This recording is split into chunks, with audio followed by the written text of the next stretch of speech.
Well, good morning to all in the Marmy Army this morning. It is Saturday, the 21st of June.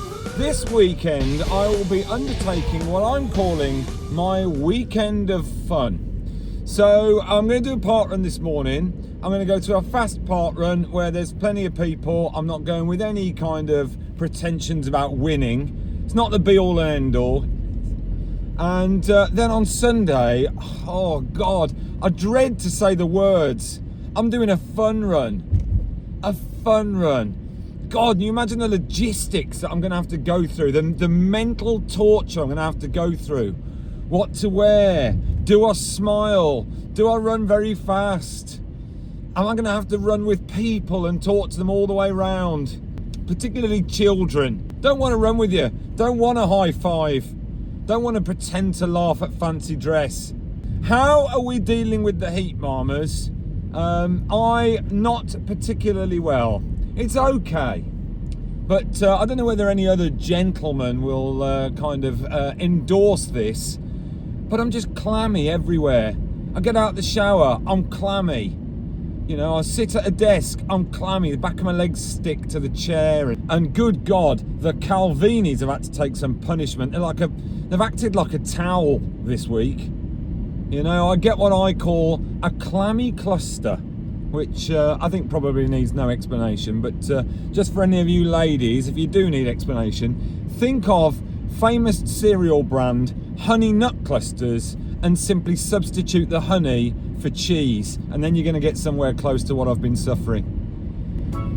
Emily decided that she wanted to inflate the paddling pool, which is going to kill my lawn, in a circular patch, large, and it was filling last night. The water at the moment looks crystal clear.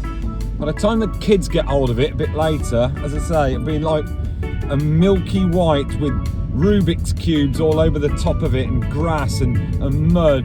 Then they'll start taking run-ups, you know, really tedious. Then they'll start sort of like being aggressive with each other in there and dunking. Oh, and then there'll be tears, and then we'll just have to all go out and it'll all kick off. I mean, you can see I'm really looking forward to the paddling pool. It brings us closer together as a family.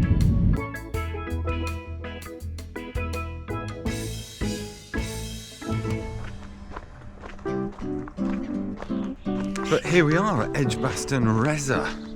Haven't been here for, I don't know, feels like about a year, but I don't think it is. It's probably a bit less than that. Right, I'm going to head down there. Morning. I'm going to head down there. There seems to be some pigeons. What I'm going to try to do is recreate that bit in the first or second Rocky, I don't know, and just leg into them. It's childish, but it's now something I want to do. It just feels right.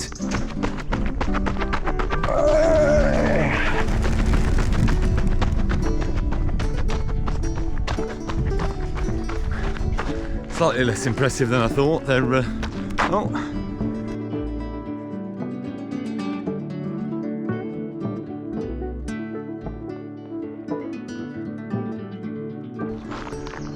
They're coming back. I thought it would be both beautiful and heroic. What actually happened was that some people who were down here enjoying the sunshine just turned around and just looked furious. I think some lady has just had some pigeon viennetta deposited in a breakfast picnic.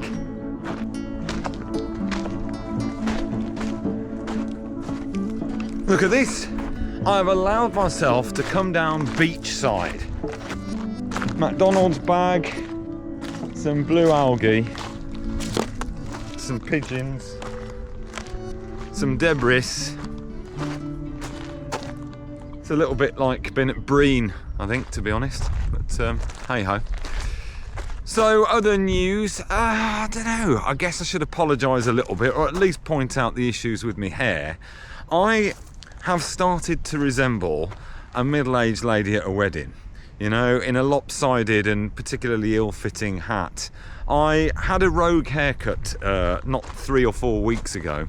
Now, my barber, I should point out to you, is not particularly skilled. That's not the reason I go to him. I go to him because we treat each other with complete and utter indifference. I walk in, he's never busy. I walk in, I sit in the chair.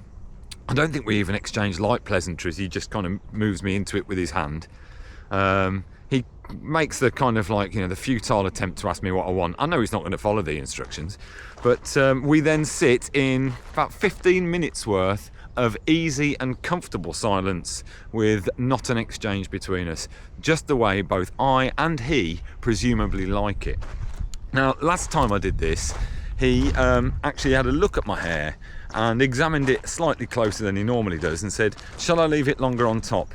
Instantly suspicious, I acquiesced to his request. And what you have now is this kind of bouffant hair. Now, I cannot go back to him within the next week or two for a corrective haircut. He knows my schedule, he knows when I visit. He will know that he has performed a maldeed. So, and even though we don't like each other particularly, I don't want him to be offended. Because I don't want to lose this Barber's. I don't want to end up having to go to one of the bloody young ones, The ones where all the kids go and they fist bump each other and they go, "All right, boss," and they sit down and do us a fade. I've got no interest. Some of the younger ones, they even ask questions of you. They say things like, "Do you go out?" I wouldn't have thought so. Have a look.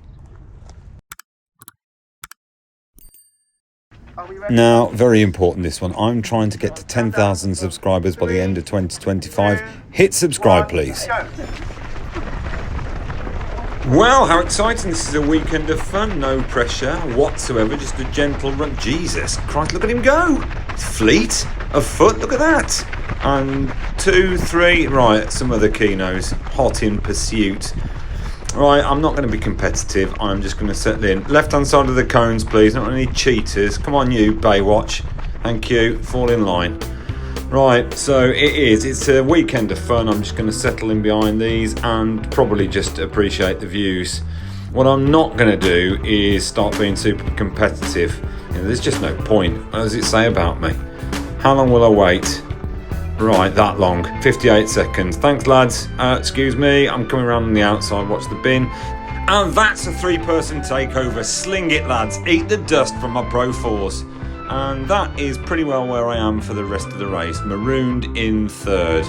Big gap in front, big gap behind. Nothing left to do than let my little imagination run riot and play little games, make up little stories about people like these two. Fella on the left's called Jack, fella on the right's called Curtis. Jack likes reading, Curtis severed a testicle on a bunk bed when he was 8. See? It's difficult living inside my brain. Oh, there's Marshall in the corner. Hello, thank you. Nice one. Beautiful. Round that corner. I know what he's listening to. Episode 5 of MARMCAST.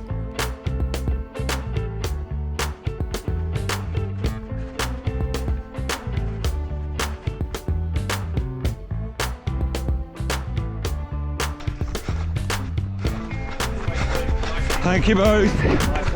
Now this is supposed to be fun, isn't it? Right, and I've not spoken to anybody all the way round. Right, there's a long straight coming up. Little game to pass the time, I think.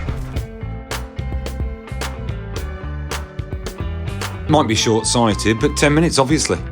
Got no interest in 150 years. Don't know anyone, won't know anyone. Don't understand the modern world, let alone 150 years. Would 10 minutes be enough time for me to get to the bookies? Or could I just divert something awful happening? Like get that defibrillator charged up.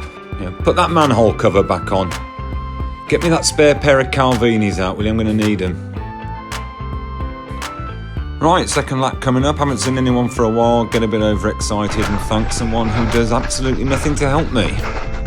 Okay.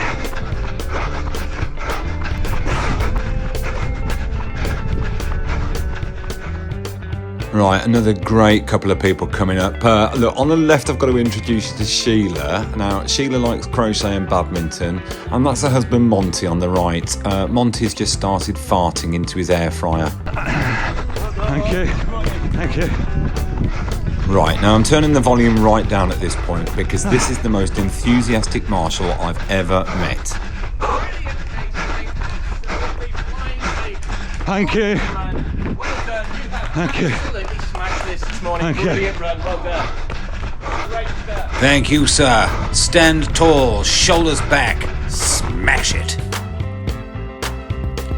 Well, I'd rather have neither, but I've got both.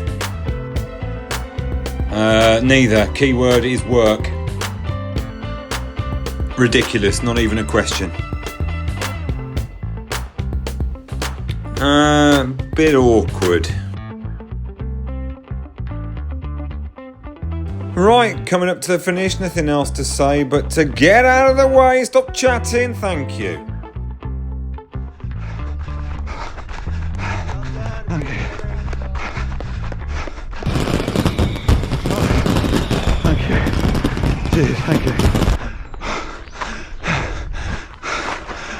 Well, that was part one of the weekend of fun.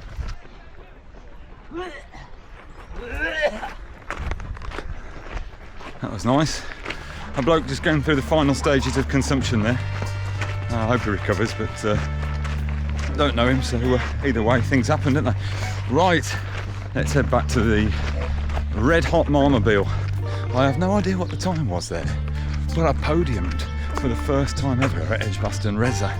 And I don't know if you saw the two lads who were in first and second place. It was, I've talked about pipe dreams before, it was never even a dream. It was never even a nap. It was never evening a fantastical thought. They were about 100 metres clear within 50 metres. Oh, I enjoyed that today, I did. The heat did get to me, I think, a little bit on the second lap. But I podiumed. Third place at Edgbaston Reservoir. Will you ever see the like again? I doubt it, to be quite honest. But as part one of the weekend of fun, my God, it's got off to a fun start. It really has. So, Marmers, I will see you tomorrow for part two of the weekend of fun. If I'm being really honest, it is not the part with which I'm looking forward to with any great vigour. See you at the fun run.